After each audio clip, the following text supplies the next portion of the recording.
witchcraft, is it allowed, is it not allowed? But don't worry, it's not the surprise, it's not even up for discussion. Witchcraft is forbidden. As the Torah itself says, machshefa lo techayeh. There's a verse in the Torah that says, if someone is dealing with witchcraft, sorcery, they, according to the Torah, at the time of Moshe Rabbeinu, at the time of the Sanhedrin, the Bet HaMikdash, they would get the death penalty. Why?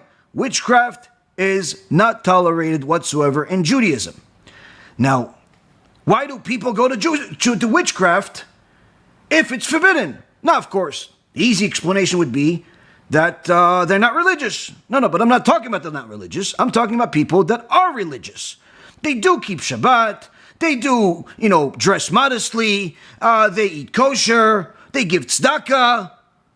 Not to the local zoo, but rather to an Torah organization of some kind. But yet they go to witchcraft.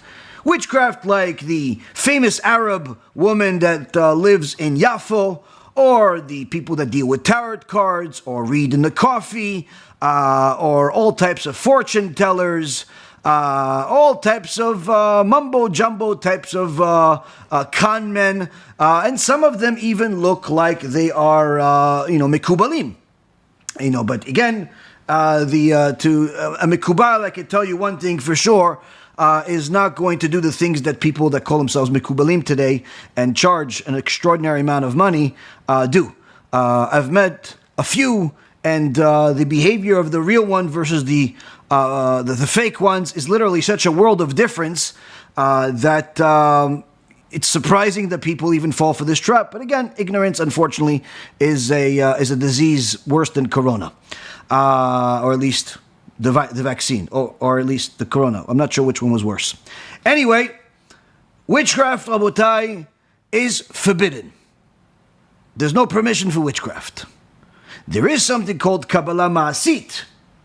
Kabbalah Ma'asit is using different teachings from the Kabbalah, which is part of the mystical aspects of the Torah, in order to elevate your soul, elevate reality, do all types of things. Kabbalah Ma'asit can even manipulate nature. I know someone that can manipulate metal at ease, just like you could eat cereal. He can manipulate the spoon that's for metal and bend it and do whatever he wants with it. Then there's all types of interesting people. But again, these are not things that you use just for entertainment. It's not something that is to be messed with. But the point being is that there are mekubalim out there. There are very holy people out there. Generally speaking, most of them do not see the public. They do not even disclose this to the public. There's just, few people that they know that they usually tell this to, or their students. Maybe perhaps even some parts of their own family don't know.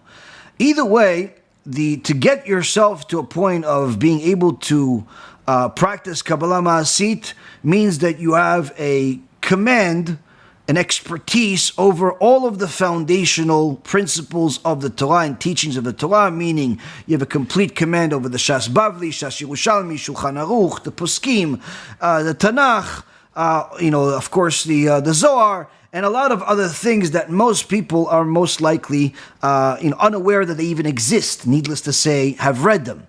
Now, if somebody is out there and says that they teach Kabbalah publicly, like on YouTube or something like that, you should know that if they are an honest person, all they're teaching you are things that are like midrashim, stories within the Zohar or other Kabbalistic books that you're allowed to talk about, stories about the weekly parasha, stories about tzaddikim, things like that, no problem. Maybe even different aspects of Kabbalah that are very fundamental, like different parts of the neshama. Those things are usually not so difficult to learn, needless to say, to teach. But if they're telling you they're going to teach you secret parts of the Kabbalah and the root of the neshama and all types of things that are, in essence, the higher level of teachings, either they are a liar or they are a liar. Why? Because you don't teach Kabbalah publicly, and anyone that actually says he does is a liar. Now you would say, wait, maybe they're a wicked Kabbalist. No such thing. Those are things. There are certain people that know Kabbalah that have become wicked throughout history, like Shabtai Tzvi and some of his students. But again, it's not something that is even teachable to the average person out there, because they wouldn't know what to do with it. Anyone that even learned a little bit of it would know they wouldn't know what people wouldn't know what to do with the information you would teach them, even if you would simply teach them the simplest name. They wouldn't know what to do with it. So again, people that say that they teach it are usually very good con men. Now, back to our issue at hand. Witchcraft, going to forbidden places such as these sorcerers, tarot cards, psychics, psychos, understanding evil. Why do people do it? The short of it is that people are looking for a shortcut. They have some type of problem, they have some type of desire, and they want a quick solution. They want a quick solution. Now, if a person comes to a Talmid Chacham, they come to a true Torah scholar, they're going to find out really quickly that nothing has a quick solution. Anything that's quick is usually bad. It's usually forbidden. Nothing has a quick solution. Someone got sick, you want a quick solution. Someone lost their money, you want a quick solution. All of these types of things that people come, they want a quick solution. There is no quick solution. Even the Kabbalistic, the real Kabbalistic tikkunim are very arduous, to say the least. Very difficult, take an enormous amount of effort and time. And generally speaking, if the average person out there was even made familiar with the process of any one of the real tikkunim, they would simply realize there is no shortcut in Judaism.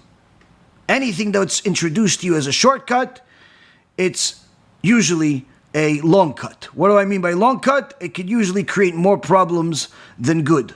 Now, as I've said in the recent months and over the years, there are times that people come to me for questions. Baruch Hashem, every day we have hundreds of questions. There are also times where people come to me looking for a quick solution. Someone got sick, someone lost their money, someone's looking for a zivug, someone is looking for a divorce. All types of interesting requests that people have.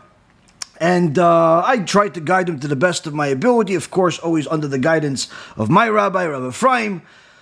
But of course, sometimes people don't really want the answer. They simply want a solution. So they say, can you just speak to a Kabbalist and he'll fix it? Or can I just pay this person and they'll do it? Can you just cure cancer for me or cure, this problem for me? And the reality is that when you give them the answer that even if we were to help, we were to do something for you or for your loved one, it wouldn't work unless there was some type of big mitzvah connected to it, fueling it.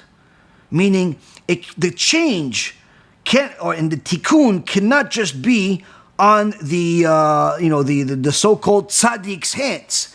The person involved has to be involved in the actual tikkun itself, and that's where people don't, back away, and they go look elsewhere for someone else that could sell, them, the Golden Gate Bridge, perhaps a higher price, but a bigger promise. Of course, they end up with nothing other than bitterness and disappointment.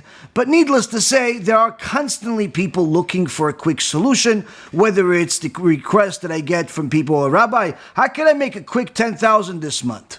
Or Rabbi, how could I, I have a loved one that is on their deathbed right now, and how could I just fix it? Well, God is not limited, so He can fix it. The fact that God is not limited does not mean that He needs to fix it. And lehavdil, but it's the same attitude that people have towards, let's say, rich people, where they say, oh yeah, listen, he's a billionaire, he's a millionaire, so why wouldn't he give me $100,000? Just because someone has the ability to do something doesn't mean that they'll do it. So putting all of this as so-called like the introduction, and in essence, addressing the foolishness that usually surrounds these issues, we're going to go into the Holy Torah and learn from stories, from the Zohar Kadosh, from the Gemara, from the Chumash, that will give us a little bit of, I guess, information that could help us arrive at a better understanding of how to apply it to today when it comes to dealing with evil, understanding evil, rationalizing it. Is it truly evil?